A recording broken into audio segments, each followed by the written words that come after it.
Olá, tudo bem com você?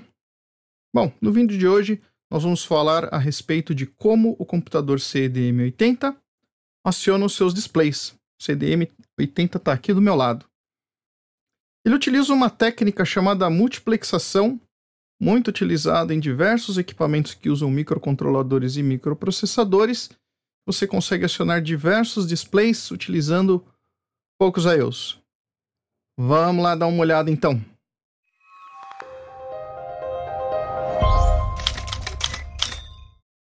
Bom, pessoal, então está aí na sua tela o circuito de acionamento dos displays utilizado pelo CDM80. E antes de explicar como ele funciona na parte mais próxima aqui dos displays, onde tem os transistores que acionam os segmentos, vale a pena nós lembrarmos que um display de 7 segmentos, normalmente ele é identificado da seguinte maneira. Cada um dos segmentos recebe uma letra, né, para identificar aquele segmento.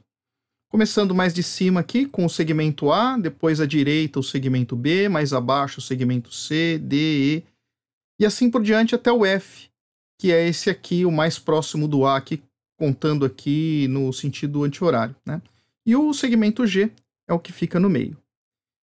Então o que acontece aqui nesse circuito que nós temos aqui do CDM80, basicamente é o seguinte. Do lado esquerdo aqui nós temos 8 transistores.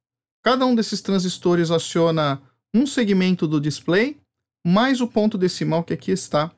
Então, por isso que são 8 e não 7 transistores. Todos esses transistores, cada um deles vai para o segmento A, só que não só o segmento A do display, de um dos displays, estão todos ligados em paralelo. Então, esse transistor aciona o segmento A desse display, desse display, desse display e assim por diante.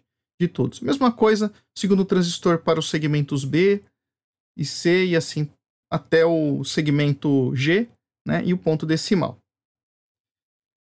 Teoricamente, se nós tivéssemos todos esses displays ligados com o seu comum à Terra, porque eles são displays de 7 segmentos do tipo catodo comum, portanto eu tenho que acionar cada um dos segmentos com mais 5 volts, todos eles acenderiam ao mesmo tempo na medida em que eu fosse chaveando esses transistores para cada um dos segmentos.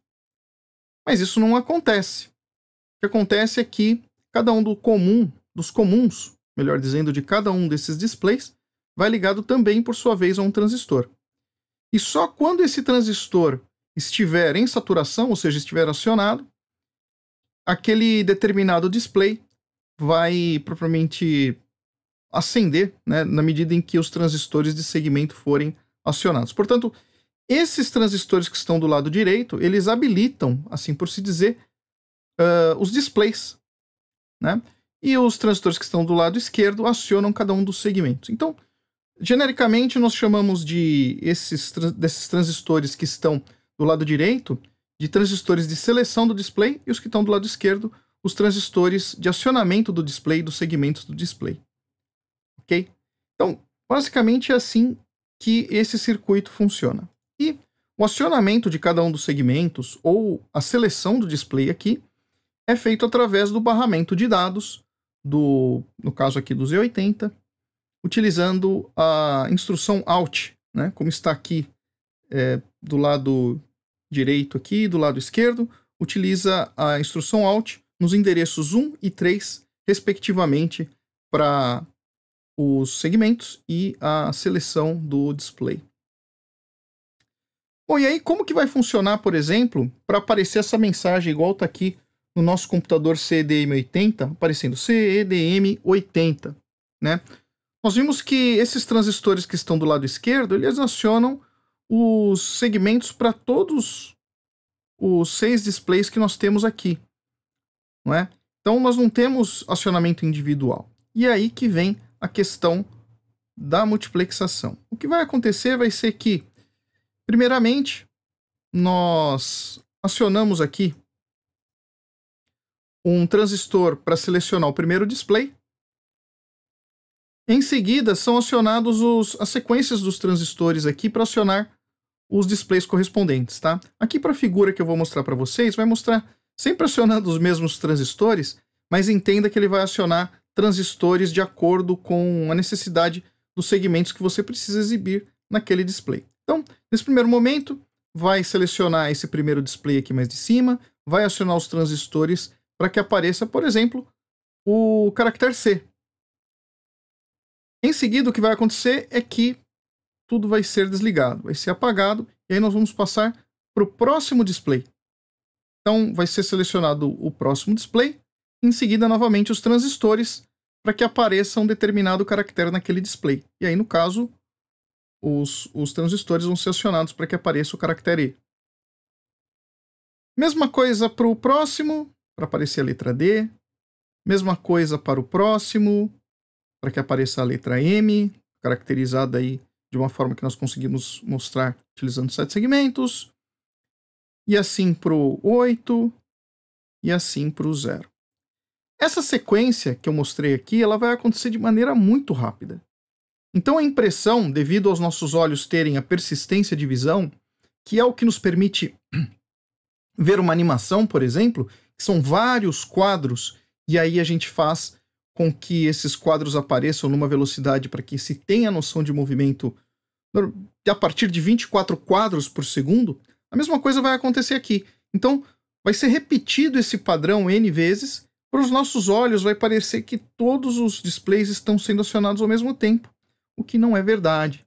Então, um display está sendo acionado por vez, e, devido à velocidade de acionamento, parece que tudo está acontecendo ao mesmo tempo.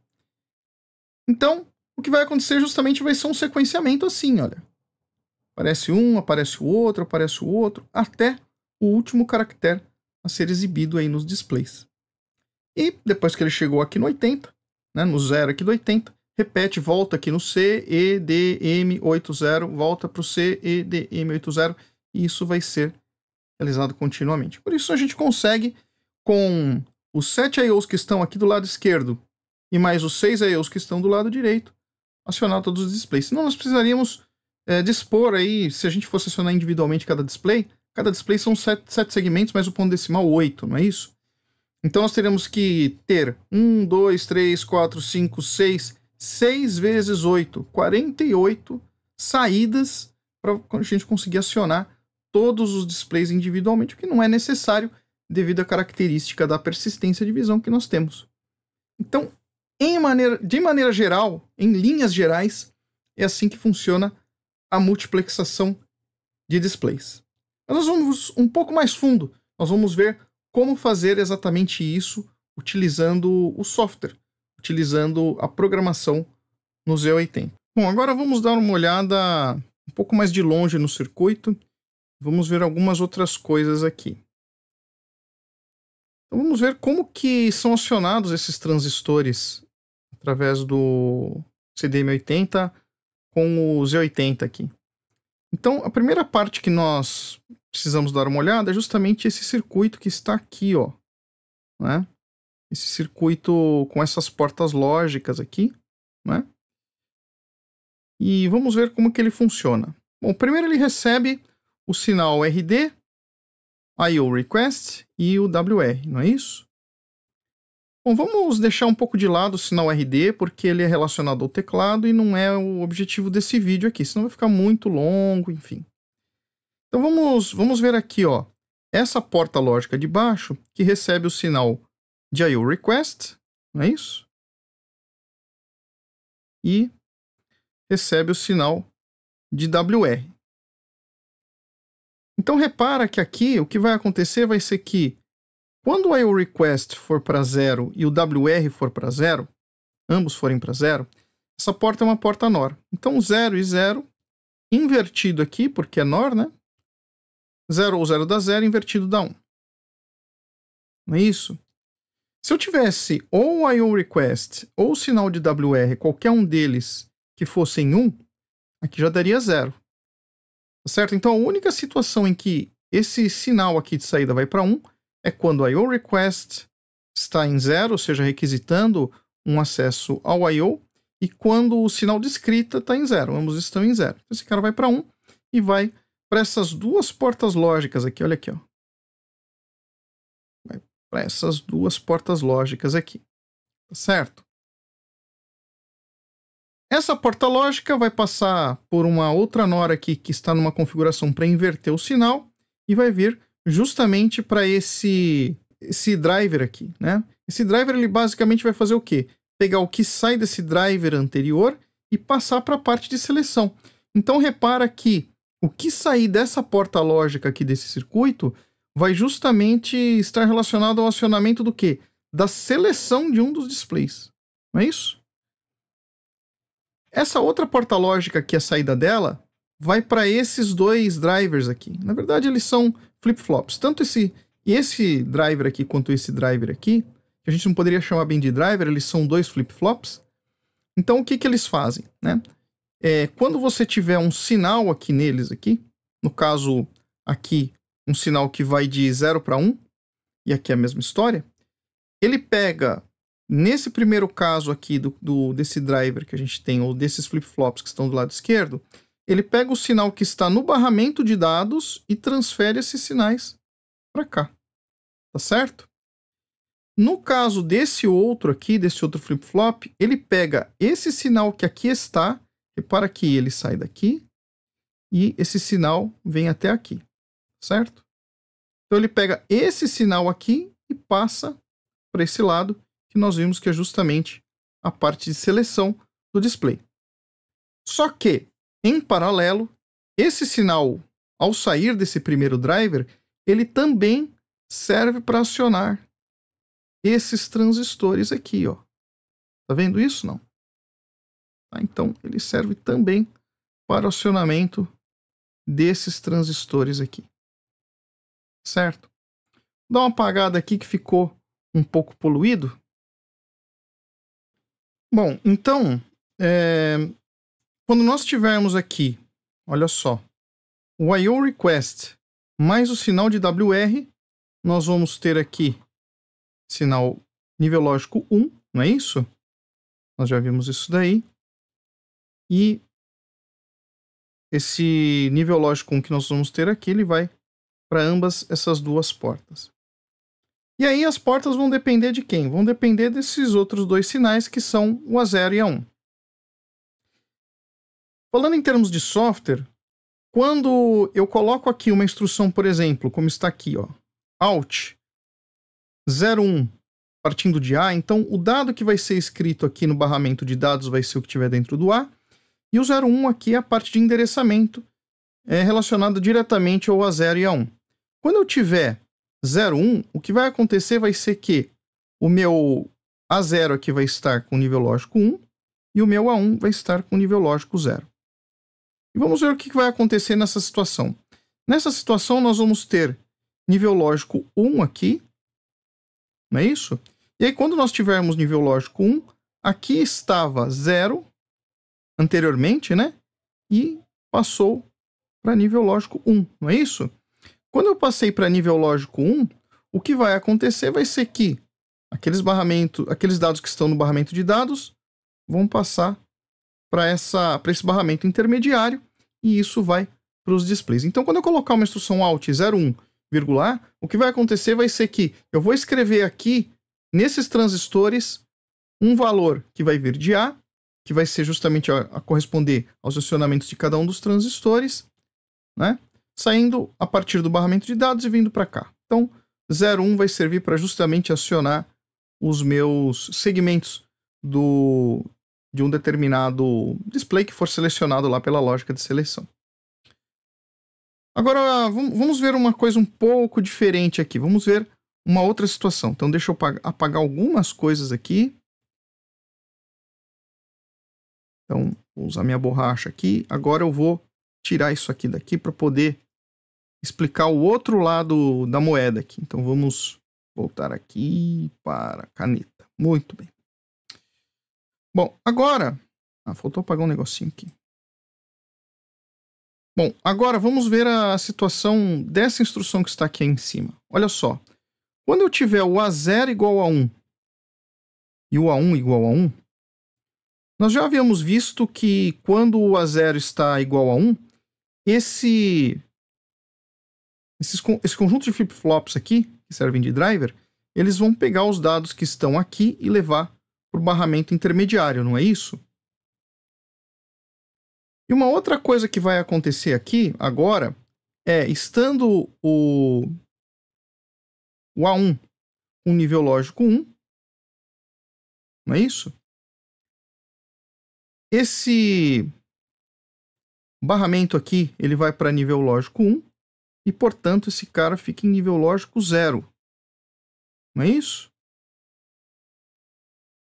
Pela lógica do que nós vimos lá anteriormente, os dados que estão no barramento, eles já estão aqui, ó, nessa parte intermediária. Então, eu já tenho os dados que vieram do barramento de dados aqui. E eles vão se apresentar justamente na porta, na entrada, melhor dizendo, desse driver aqui com esse flip-flop. E esse sinal aqui, que é o sinal de clock, que está aqui embaixo, tá certo? Por enquanto, ele está em nível lógico 0. Ou seja, eu tenho o dado que seria, quando eu preciso fazer um acionamento de seleção, eu usaria essa instrução. Eu já tenho o dado de seleção aqui nesse barramento intermediário, porém, por enquanto, esse cara está em nível 0. No momento em que eu paro, ou que eu saio da instrução Alt, o que vai acontecer vai ser que a 0 e a 1 aqui, ou na verdade, até antes de a 0 e a 1, o próprio IORequest e o WR, eles vão justamente para o quê? Eles vão para 0, não é isso? Melhor dizendo, eles vão para 1, né? E aqui, então, eu passo a ter 0. Nisso que eu passei a ter 0, olha só o que vai acontecer. Esse sinal aqui que estava em 0, aqui vai passar. Então, 0 e 1, esse cara vai passar para 0. E aqui que estava em 0, ele vai passar para 1. Então, ele vai de 0 para 1. E aqui também, vai de 0 para 1. Quando ele for de 0 para 1, o dado está retido ainda aqui, porque esses são flip-flops, eles retêm os dados aqui. No momento em que ele for de 0 para 1 aqui, vai gerar um clock nesse outro driver aqui de flip-flop, e ele vai pegar os dados que estão aqui e levar para a saída. E, por consequência, esses dados vão para cada um dos transistores de seleção aí, dependendo do que eu tiver escrito, para poder selecionar um display. Então, de novo, só para resumir. Quando eu tenho um Alt 01, o que ele faz? Ele pega o sinal aqui do barramento de dados e leva para cá. Tá certo? No que ele leva esses dados de barramento para cá, aqui eles ficam. Quando eu tenho o Alt 03, acontecem duas situações. Primeiro, quando eu aciono a instrução Alt, ele pega os dados do barramento de dados e leva para esse barramento intermediário. E depois, quando eu saio da instrução Alt, aqui estava em 0, ele vai para 1, pega esses dados que estavam aqui no meio e passa esses dados para a parte de seleção. Com isso, nós temos a explicação de por que eu utilizo a instrução Alt 01 entre parênteses A para poder acionar um segmento de um display e Alt 03 para poder selecionar um display.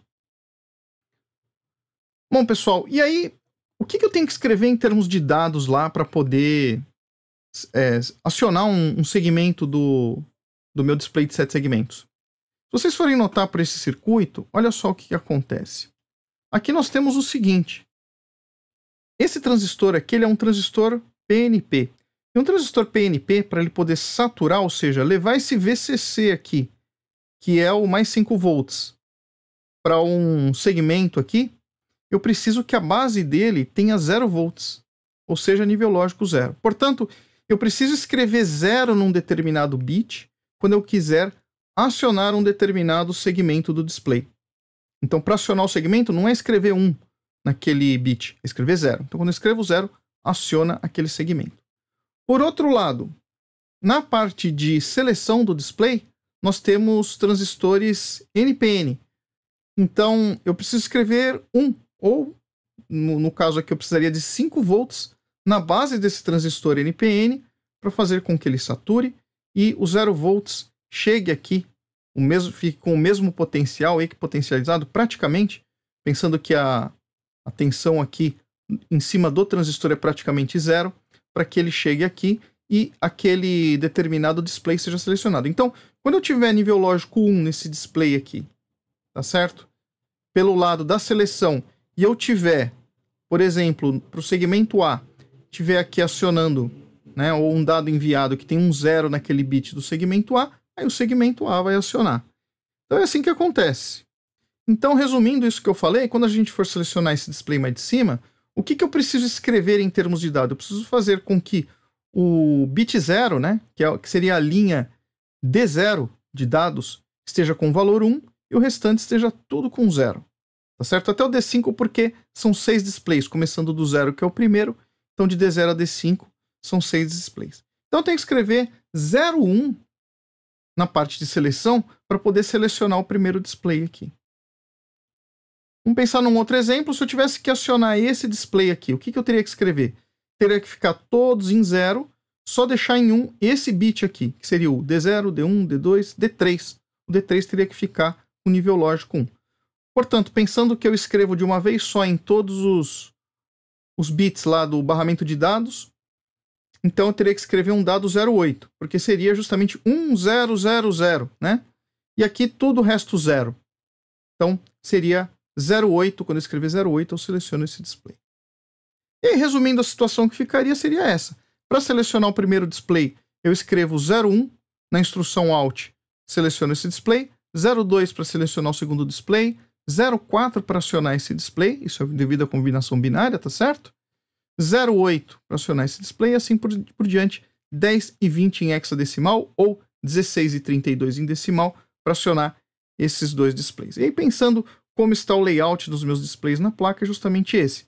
O display 01 é o mais da esquerda aqui. E o display que eu aciono com 20 em hexadecimal é o display que eu tenho mais à minha direita aqui. Tá? Então é assim que estão dispostos os meus displays em relação às linhas de dados que precisam ser acionadas.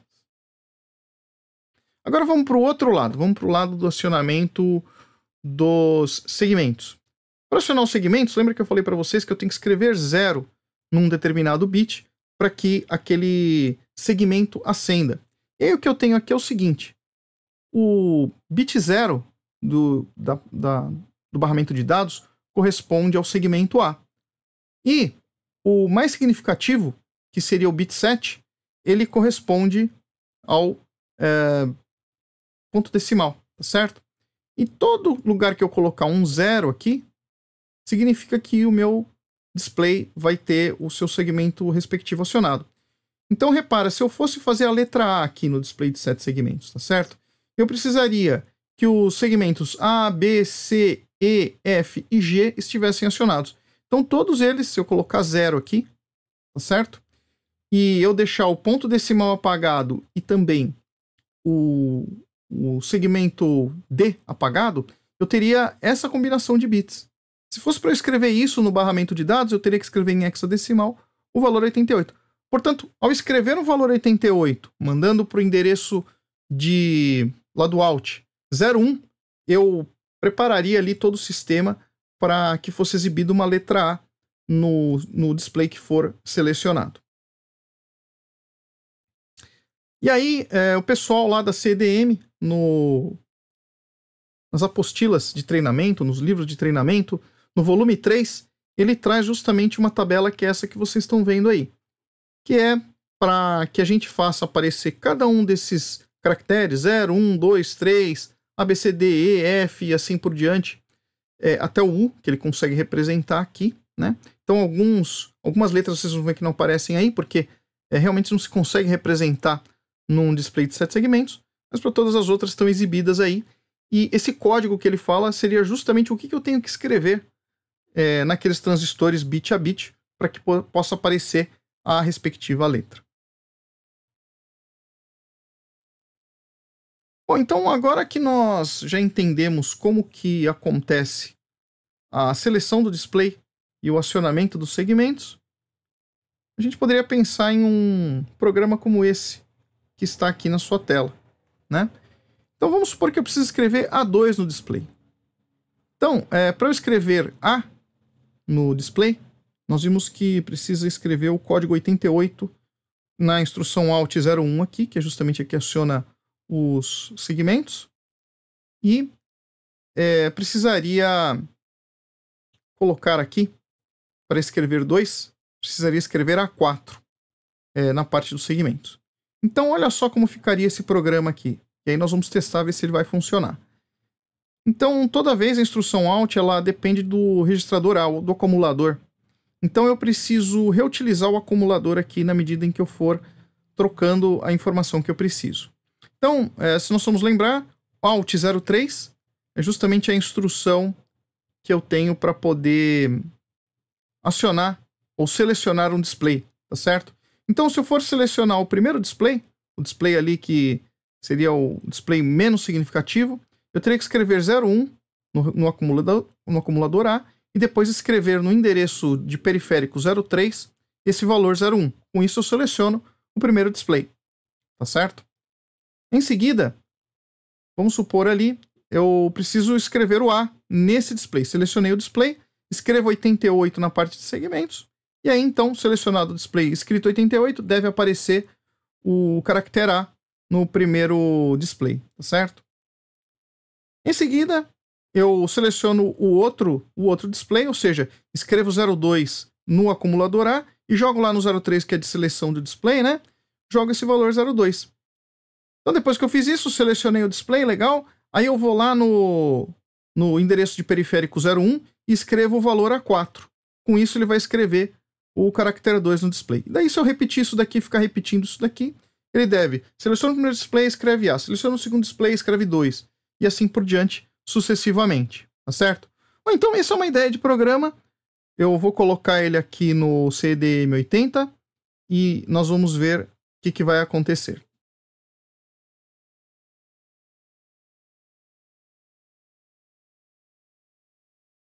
Bom, pessoal, então agora o programa já está no computadorzinho aqui. Vamos colocar ele para rodar para ver o que vai acontecer, olha só. Bom, estou já no endereço 2000, então para rodar basta eu apertar Go. Bom, e olha lá. Olha que interessante aqui o que aconteceu. Se vocês forem observar, os dois displays ficaram acesos, mas parece que estão com o número 8 e com o ponto decimal ligado, né? Vai ser um pouco difícil de vocês observarem aí talvez pelo vídeo, mas eu consigo enxergar um A e um 2 e bem fraquinho os outros displays que não formam nem o A nem o 2 acesos. Mas fica difícil de distinguir, né? Bom, e aí cabe a pergunta, por que isso aconteceu? Bom, isso acontece devido a uma questão que eu vou explicar agora para vocês. Bom, pessoal, isso acontece pelo seguinte motivo. Quando nós acionamos lá um dos displays através da seleção de display, a gente não pode esquecer que esse dado ele acaba se apresentando aqui nesses transistores também. Então, quando nós fazemos a seleção de uma informação, acaba que ela contamina também esses transistores de acionamento dos segmentos. Eu confesso que eu não sei exatamente quando o projetista fez esse computador, o que ele pensou, quais eram os problemas. Minha desconfiança é mais com relação ao design da placa, que talvez fosse ficar um pouco mais complicado.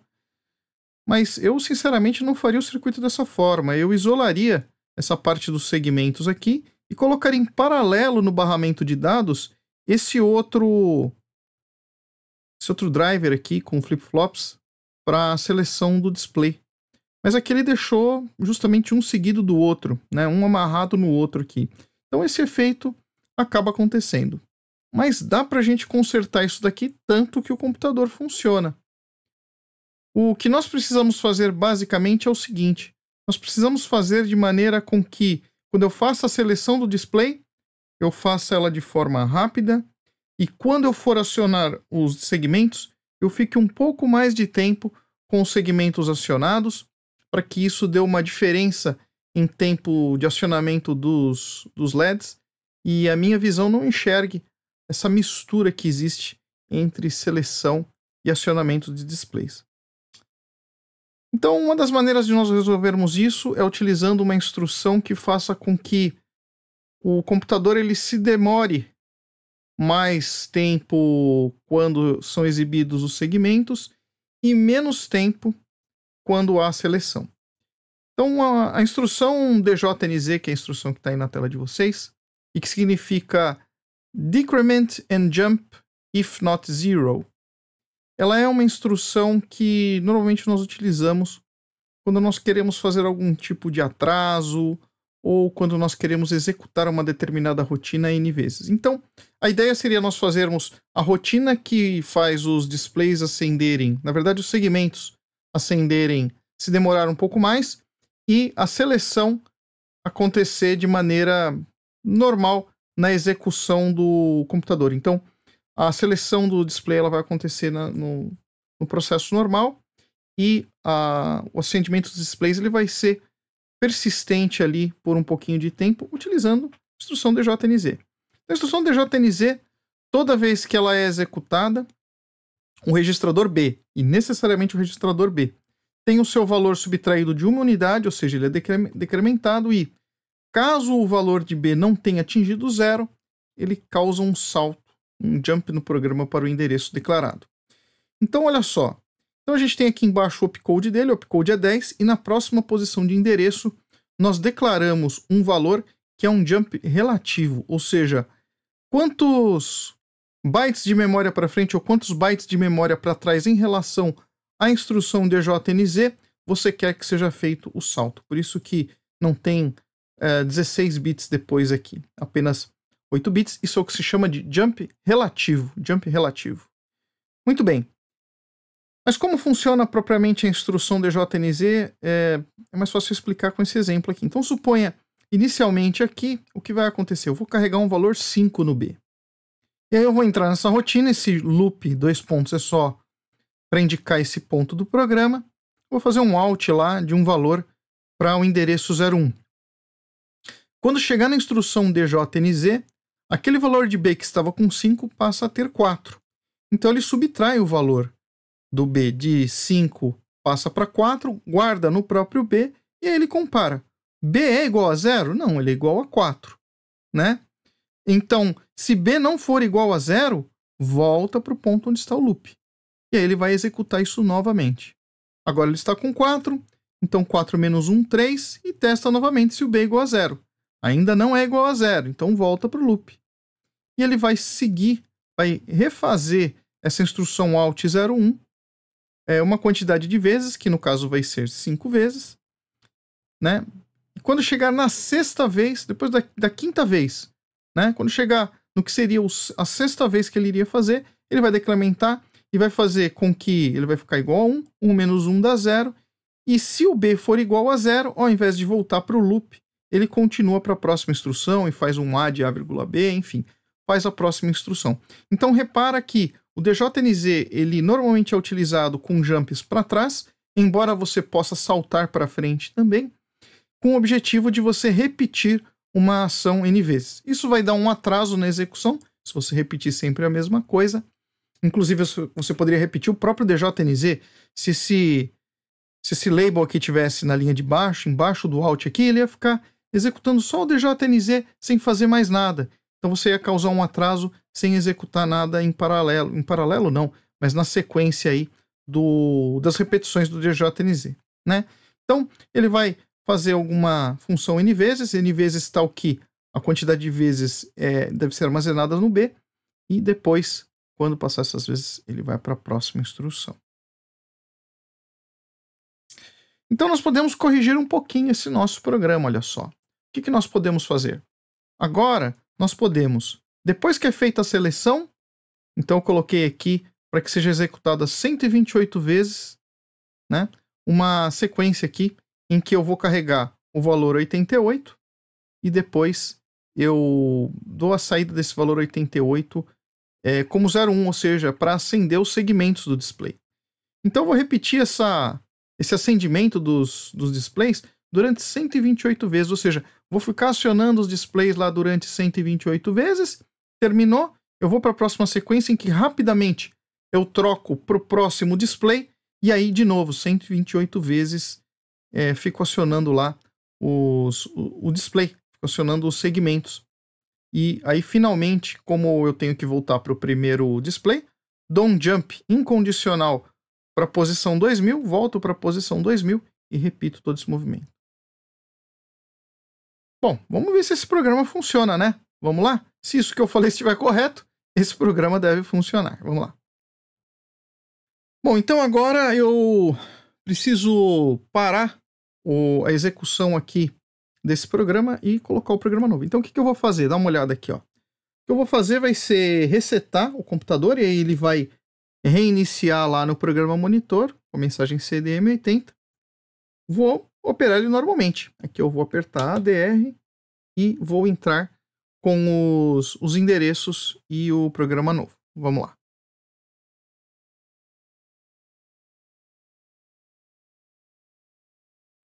Bom, pessoal, então já estou com o programa aqui digitado no computador. Agora vamos pôr para rodar, vamos ver se funciona, olha lá. Então já estou na posição de endereço 2000, vou dar um gol. Opa, agora funcionou, hein? Que joinha, hein? Então justamente é o que eu estava dizendo para vocês. E programa rodando. Bom, pessoal, e por hoje é isso daí. Expliquei para vocês como funciona a multiplexação, fizemos o programa funcionar. Aprendemos uma instrução nova, DJNZ. Espero que você tenha gostado. Se você tem alguma dúvida, deixa na seção de comentários abaixo, que eu terei um enorme prazer em responder. Agradeço, como sempre, a sua audiência. Te vejo no próximo vídeo. Um grande abraço, até lá.